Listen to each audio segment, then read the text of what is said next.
सांगली लोकसभा मतदारसंघ, पैलवानांचा मतदारसंघ. या मतदारसंघात एकीकडे डबल महाराष्ट्र केसरी चंद्रहार पाटलांनी निवडणुकीच्या मैदानात शड्डू ठोकलाय, तर दुसरीकडे डबल खासदार संजय पाटलांनी त्यांना चितपट करण्याचा निर्धार केलाय. थोडक्यात काय तर यंदा सांगलीत राजकीय कुस्ती फिक्स झाली आहे. एका बाजूने मातीतला अस्सल पैलवान डबल महाराष्ट्र केसरी चंद्रहार पाटील आणि दुसऱ्या बाजूने डबल खासदार संजय काका पाटील. दोन पाटलांची लढत जवळपास फिक्स झाली आहे. पण तिसरा पाटीलही लढतीच्या प्रतीक्षेत आहे. आता तो तिसरा पाटील कोण? सांगलीचं मैदान कोण मारणार? संजय काका पाटील आपली हॅट्रिक पूर्ण करणार की चंद्रहार पाटील डाव पलटणार? या सगळ्या गोष्टींचा सविस्तर आढावा या खास सेगमेंटमधून घेऊयात. नमस्कार, मी सिद्धेश आणि तुम्ही पाहताय 7/12 लोकसभेचा.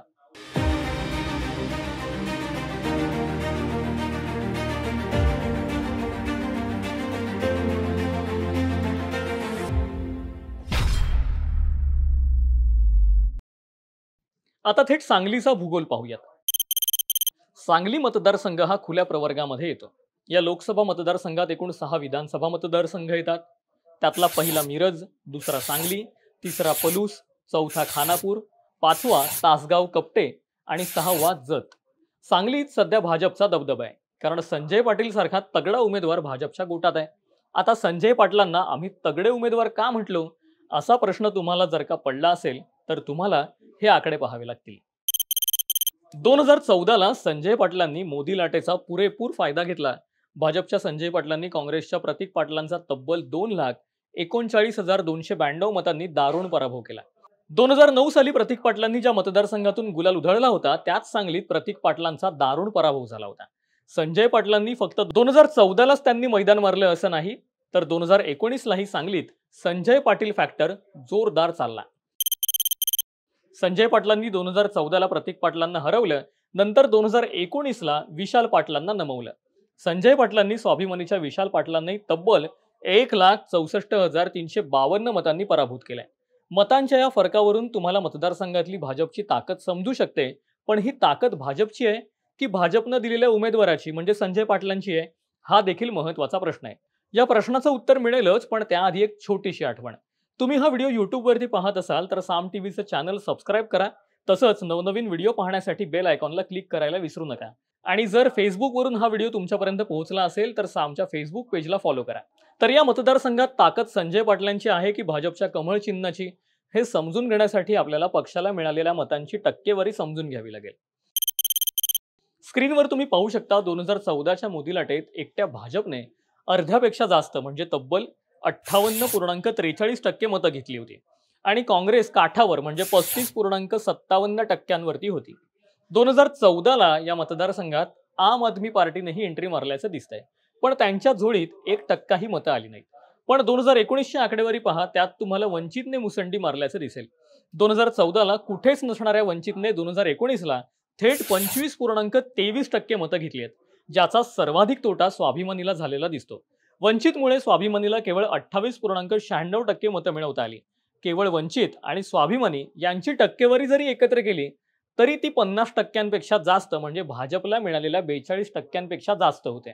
अजून एक महत्वाची गोष्ट अशी की 2014ला ज्या संजय पाटलांनी 58%पेक्षा जास्त मतं घेतली होती, त्या संजय पाटलांना 2019 साली 42%च मतं मिळवता आली. अर्थात 2019ला संजय पाटील यांच्या विरोधातली नाराजीची लाट आकडेवारीवरूनही दिसते.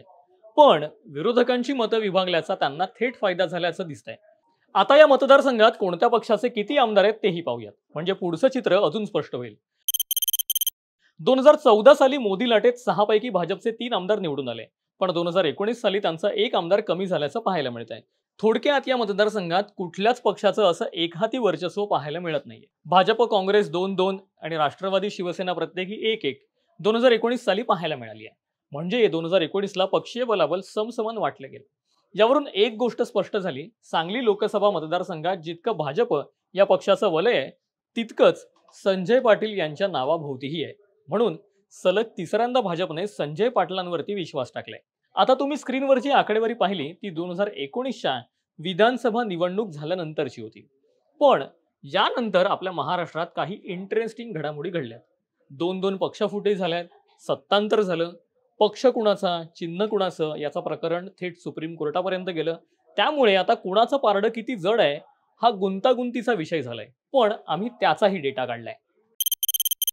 सांगलीतल्या 6 विधानसभा मतदारसंघांपैकी सध्या 2 मतदारसंघांवरती भाजपचा ताबा आहे. 2 मतदारसंघ काँग्रेसने राखून ठेवलेत. तासगाव कवठे महाकाळ मतदारसंघ हा दिवंगत आर पाटलांचा बालेकिल्ला. त्यांच्या निधनानंतर तिथून त्यांच्या पत्नी सुमन पाटील निवडून आल्यात, ज्या शरद पवारांच्या बाजूने आहेत. खानापूर विधानसभा मतदारसंघातून अनिल बाबर निवडून आले होते. ते शिवसेना शिंदे गटाच्या बाजूने होते. पण 31 जानेवारी 2024ला त्यांचं निधन झालं. सध्या ही जागा रिक्त आहे. पक्षफुटीनंतर सांगलीची राजकीय समीकरणं फारशी बदललेली दिसून येत नाहीयेत. कारण या लोकसभा मतदारसंघात प्रमुख प्रतिस्पर्धी भाजप आणि काँग्रेस आहेत आणि या दोन्ही पक्षांवर पक्षफुटीचा फारसा प्रभाव पडलेला दिसून येत नाही. त्यामुळे सध्या तरी या मतदारसंघात युती आणि आघाडीची राजकीय ताकद सारखीच दिसते. पण काँग्रेसची ताकद असूनही काँग्रेस हे मान्य करेल का? आणि चंद्रहार पाटील विरुद्ध भाजपचे संजय पाटील ही थेट लढत पाहायला मिळेल का? आणि मिळालीच तर कोण बाजी मारणार? यासाठी काही प्रश्नांची थेट उत्तरं जाणून घ्यावी लागतील. प्रश्न क्रमांक 1, उमेदवार दुसऱ्या पक्षातून आलेला होता का? 2014 साली नाही. संजय पाटील हे भाजपमध्येच होते. आणि 2019 साली नाही. संजय पाटील दुसऱ्यांदा भाजपकडून निवडून आले. प्रश्न क्रमांक 2, उमेदवार दुसऱ्यांदा निवडून आला की पहिल्यांदा? अर्थात दुसऱ्यांदा. प्रश्न क्रमांक 3, युती किंवा आघाडीच्या उमेदवाराला फायदा झाला की तोटा? तर अर्थात युतीला फायदा आणि आघाडीला तोटा. आता सगळ्यात शेवटचा आणि सगळ्यात महत्त्वाचा प्रश्न, पक्षफुटीनंतरचं राजकारण नेमकं कसं आहे? पक्षफुटीनंतरचं सांगलीचं राजकारण तसं स्पष्ट आहे. भाजपने तिसऱ्यांदा संजय पाटील यांच्यावरती विश्वास टाकलाय, तर काँग्रेसकडून तिसरे पाटील म्हणजे विशाल पाटलांच्या नावाची जोरदार चर्चा आहे. पण डबल महाराष्ट्र केसरी चंद्रहार पाटील यांची ठाकरे गटात एंट्री झाली आहे. म्हणजे महाविकास आघाडीकडून उद्धव ठाकरेंनी अप्रत्यक्षपणे त्यांची उमेदवारी जाहीर करून टाकली आहे. पण काँग्रेस ही बाब मान्य करेल का? यावर बऱ्याच गोष्टी निर्भर आहेत. सांगली हा काँग्रेसचा बालेकिल्ला मानला जातो. सांगलीत ठाकरे गटाची फारशी मोर्चे बांधणीही नसल्याचं बोललं जातं. त्यामुळे चंद्रहार पाटलांच्या ठाकरे गटातील एंट्रीमुळे महाविकास आघाडीमध्ये धुसफूस झाल्याच्या चर्चा आहेत. काँग्रेस ही जागा ठाकरे गटाला सोडेल का? की चंद्रहार पाटील एकटे पडतील? असे कितीतरी प्रश्न आहेत. पण समजा डबल महाराष्ट्र केसरी चंद्रहार पाटील विरुद्ध संजय पाटील अशी थेट लढत झाली, तर या लढतीत संजय पाटील बॅकफूटवर जाण्याची दाट शक्यता जाणकारांनी वर्तवली आहे. याचं सगळ्यात महत्त्वाचं कारण म्हणजे ठाकरे गटाची आणि वंचितची युती सांगितलं जातं. 2019च्या आकडेवारीवरून या लोकसभा मतदारसंघात वंचितचं मोठं वर्चस्व आहे.